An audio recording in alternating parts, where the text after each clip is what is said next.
Hey guys, for today's video I'm going to show you how to display Roblox in your status in Discord. Tool first, go to settings here in all user settings. Once you're there, go down to activity settings here. Click on activity privacy right here. And make sure that these two options are turned on. The display current activity as a status message and share activity status by default when joining our servers. Make sure that's turned on. And once you're done with that, go to Roblox and are here and open in a game. So I'll say this. Just wait for it to load. So once it's open,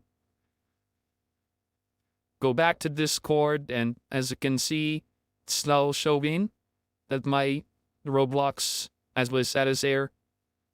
Just show as my status. So that's all, guys. If you found this video helpful, so leave a like below or subscribe because it helps reach more people. See you on the next one.